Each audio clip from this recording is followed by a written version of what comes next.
저희도 소식을 전해드린 바 있지만 국민의힘 공천관리위원회는 오늘 곽상도 의원의 지역구였던 대구 중남구에 무공천하겠다고 밝혔습니다. 자, 이에 공천에 일체 관여하지 않겠다고 밝힌 윤석열 후보도 무공천 발표에 의미에 힘을 실었고 홍준표 의원도 옳다는 반응을 보였습니다. 자, 그런데 김재원 최고위원이 무소속 출마 의지를 밝혀 논란이 될 전망입니다.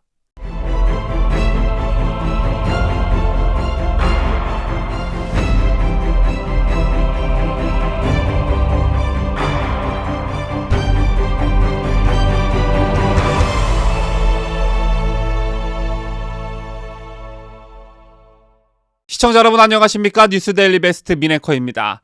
오늘 오전 국민의힘 공천관리위원장을 맡고 있는 권영세 의원은 대구 중남구 보궐선거는 곽상도 전 의원이 대장동 게이트 관련 범죄 혐의를 받아서 수사 중이라 발생한 보궐선거구라며 무공천 방침을 공식 천명했습니다. 더불어민주당이 3월 9일 대선과 함께 치러지는 국회의원 재보궐선거 지역구 5곳 중 서울 종로와 경기 안성, 충북 청주 상당의 무공천을 선언한 데 따른 일종의 상응 조치였죠. 민주당이 먼저 이런 결정을 천명했고 그 다음 민주당은 국민의힘을 향해 곽상도 의원의 지역구와 윤희숙 의원의 지역구에 대한 무공천을 압박하던 그런 상황이었습니다. 하지만 문제는 무공천이 결정될 경우 이미 뛰고 있는 예비 후보들의 반발이 예상되고 이들 예비 후보들 사이에서는 공천이 안 될 경우 무소속도 불사하겠다는 말이 나오던 터라 대선을 앞두고 단일 대우를 형성해야 하는 국민의힘 입장에서는 여간 골치 아픈 문제가 아니었었죠. 더군다나 귀책 사유로 공석이 된 지역엔 후보를 내지 않는다는 당원 당규가 민주당과는 달리 국민의힘에는 없습니다. 자, 그럼에도 불구하고 민주당의 공격을 차단하고 상응하는 조치를 내놔야 했던 국민의힘은 무공천이라는 결정을 내린 것인데요. 문제는 이 같은 무공천의 반발에 탈당 후 무소속으로 출마하는 경우 이를 마땅히 막을 수 있는 방법이 없다는 것이었습니다.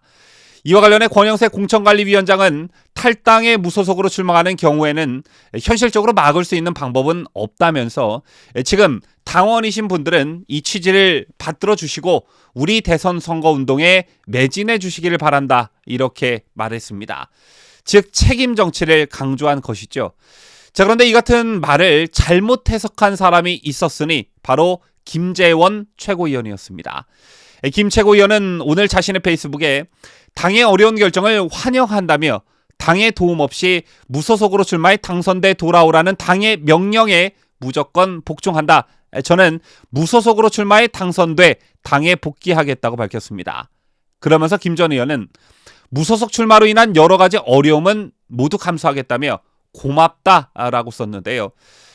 마치 예전에 박근혜 대통령께서 공천 학살을 당한 친박 인사들에게 살아서 돌아오라고 했던 말처럼 그런 것처럼 그런 식으로 받아들인 거라 볼 수 있는데요. 즉 오늘 오전 발표된 공관위의 무공천 방침을 무소속으로 출마하라는 뜻으로 자의적 해석을 한 것입니다. 그런데 공천에 일체 관여하지 않겠다고 밝힌 윤 후보는 무공천 발표의 의미에 힘을 실었는데요. 윤 후보는 이날 기자들과 만나 제 개인적 생각으로 민주당과 달리 우리 당에는 그런 당원 당규는 없지만 국회의원이나 지자체 선거에 있어서 국민을 실망시킬 만한 중대한 문제가 있다고 당이 판단할 때는 공천을 하지 않는 것도 국민에 대한 도리가 아닌가라며 물론 반론이 있지만 권 총장과 공관위의 결정을 존중한다고 말했습니다. 여기에 홍준표 의원도 자신의 2030 세대 소통 플랫폼인 청년의 꿈에서 대구 무공천이 잘한 것인지 묻는 청년의 질문에 민주당이 한 방식이 옳아요, 옳지요 라고 답했습니다. 곽 전 의원이 대장동 게이트 소위 50억 클럽에 연루돼 의원직을 사퇴했고 이 때문에 발생한 보궐선거인 만큼 공천을 하지 않는 게 타당하다는 그런 의미였습니다. 일각에서는 공관위가 공천 문제로 윤 후보 측과 갈등을 빚었던 홍 의원에게 무공천 결정으로 화답했다는 분석도 내놓고 있습니다. 홍 의원이 추천한 이진훈 전 대구수성구청장의 공천이 쉽지 않은 상황이라면 책임 정치의 명분으로 아예 공천을 하지 않는 게 해법이 될 수 있기 때문인데요. 자, 그런데 김재원 최고위원의 무소속 출마 결심이 새로운 뇌관이 되고 말았습니다. 물론 지역 특성상 국민의힘 관련 후보자가 무소속으로 출마하더라도 당선 가능성이 높은 게 사실이고 선거 후 복당으로 이어질 것이라는 건 누구나 예상할 수 있는 일이었죠. 하지만 당의 간판이라고 할 수 있는 현직 최고위원이 나서 무소속 출마를 불사하겠다고 하는 건 여러모로 출마 명분이 없는 게 사실입니다. 때문에 당의 방침을 잘못 해석했든 아니면 자기에게 유리하게 일부러 저렇게 해석했던 간에 김재원 최고위원의 태도는 굉장히 실망스러운데요.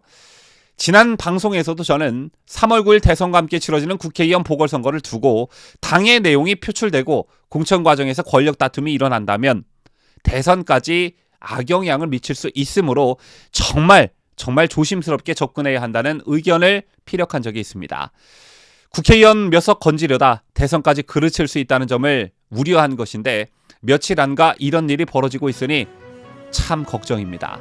부디 모든 것을 내려놓을 때 더 큰 것을 가질 수 있다는 진리를 명심하시기를 바라겠습니다. 지금까지 저는 자유대한민국을 수호하는 뉴스데일리 베스트 민앵커였습니다.